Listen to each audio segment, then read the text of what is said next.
ஆமாங்க அதுதானே என்ன எதுக்காக போராடுறோம்னு கூட சொல்ல முடியும்.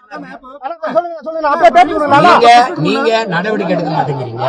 நடவடிக்கை எடுங்க, உரிய நீதியை அந்த தங்கச்சிக்கு கொடுங்கன்னு சொல்லி போராட வந்தா நீங்க கைது பண்றீங்க. இது உண்மையிலேயே இது ஜனநாயகம் இருக்குதா? நீங்க தான் பத்திரிகை சுதந்திரங்க, கருத்து சுதந்திரம் கூட சொல்ல விடாம நீங்க வந்து கைது பண்ணிட்டு சொல்ல பாக்குறீங்க. இது வந்து இது கொடுமையிலும் கொடுமை, இது கொடுமையிலும் கொடுமை. நீங்க நடவடிக்கை எடுக்க மாட்டேங்கிறீங்க. நடவடிக்கை எடுங்கன்னு அறவழியில் போராட வர்றவங்க நீங்க எதுக்கு அரெஸ்ட் பண்றீங்க? அரெஸ்ட் பண்ணுங்க. ஊடகத்துல நான் எதுக்கு போராடுறேன் அப்படிங்கறது பேசுறதுக்கு நீங்க எதுக்கு கைது பண்றீங்க? அத சொல்லவே விடாம நீங்க கைது பண்ண வர கைது பண்றாங்க. 2 பேருக்கு ஒரு பஸ்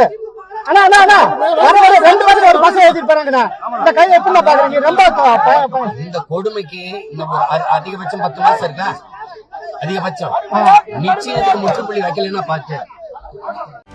செய்திகளை உடனுக்குடனும் துல்லியமாகவும் தெரிந்து கொள்ள சப்ஸ்கிரைப் பண்ணுங்க.